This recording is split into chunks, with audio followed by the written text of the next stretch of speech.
Assalamualaikum warahmatullahi wabarakatuh.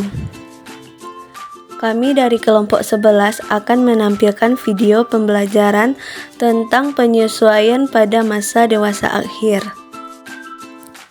Sebelumnya, izinkan kami memperkenalkan diri. Saya Erinda Octavia dan rekan saya Anggela Puspitasari. Penyesuaian pada masa dewasa akhir terdiri dari 2 materi. Yang pertama, penyesuaian pada masa pensiun, dan yang kedua, penyesuaian terhadap kematian pasangan. Untuk materi yang pertama, dijelaskan oleh Anggela Puspitasari. Baiklah, di sini saya akan menjelaskan mengenai materi penyesuaian pada masa pensiun. Umumnya, pensiun ditetapkan pada umur tertentu, sesuai dengan tuntutan kualitas pekerjaan atau instansi tempat seseorang bekerja. Sebagai orang yang sudah tua, mereka perlu mengundurkan diri dari pekerjaan dan menikmati masa tua. Ada beberapa penyesuaian yang terjadi pada masa pensiun. Yang pertama, perubahan rutinitas. Banyak individu mengalami perubahan besar dalam rutinitas harian mereka setelah pensiun. Mereka perlu mengatur waktu dan aktivitas baru yang memberi makna. Yang kedua, kesehatan mental. Pensiun bisa mempengaruhi kesehatan mental. Beberapa orang merasa kehilangan identitas dan tujuan, sehingga penting untuk mencari hobi atau kegiatan sosial lainnya. Yang ketiga, ada keuangan. Penyesuaian keuangan juga perlu dilakukan, termasuk pengelolaan dana pensiun, dan menyesuaikan gaya hidup dengan penghasilan yang mungkin berkurang. Yang keempat, hubungan sosial. Pensiun seringkali memberi lebih banyak waktu untuk berkumpul dengan keluarga dan teman, tetapi juga bisa menyebabkan isolasi jika tidak ada aktivitas sosial yang cukup. Baiklah, penjelasan materi kedua yaitu penyesuaian terhadap kematian pasangan. Penyesuaian diri terhadap kematian pasangan adalah proses emosional yang kompleks.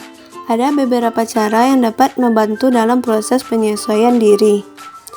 Yang pertama yaitu menerima kenyataan kehilangan pasangan.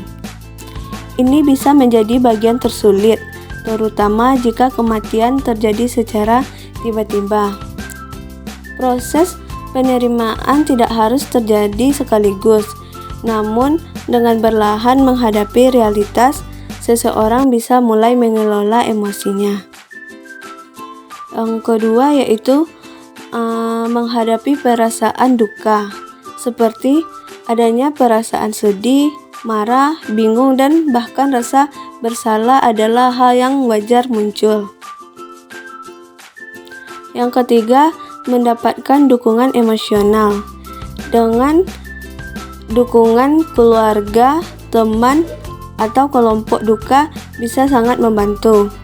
Terkadang berbagi perasaan dengan orang yang pernah mengalami hal serupa bisa memberikan kenyamanan. Yang keempat, menjaga kesehatan fisik dan mental. Di tengah masa berkabung, seringkali seseorang mengabaikan kesehatannya sendiri. Namun, menjaga pola makan yang sehat, berolahraga, dan tidur yang cukup dapat membantu memperkuat fisik dan mental dalam menghadapi masa sulit ini.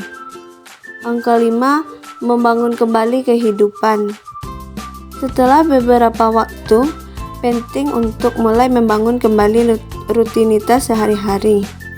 Ini bisa melibatkan mengeksplorasi minat atau kegiatan baru atau kembali ke aktivitas yang dulu dinikmati. Ini bukan berarti melupakan pasangan, tetapi cara untuk melanjutkan hidup dengan mengenang mereka. Ada beberapa dampak psikologis dan emosional dari kematian pasangan. Yang pertama yaitu kesedihan dan duka yang mendalam. Kehilangan pasangan seringkali menyebabkan perasaan duka yang mendalam dan berkepanjangan. Proses berduka ini bisa melibatkan perasaan kesepian, kebingungan, serta rasa kehilangan arah. Yang kedua, stres dan depresi. Kehilangan pasangan dapat memicu stres bahkan depresi. terutama jika hubungan tersebut sangat erat atau bergantung secara emosional. Yang ketiga yaitu krisis keuangan. Jika pasangan yang hilang adalah tulang punggung ekonomi keluarga, kehilangan ini dapat menyebabkan masalah keuangan yang signifikan. Ini bisa juga dapat menambah beban pikiran atau merasa stres.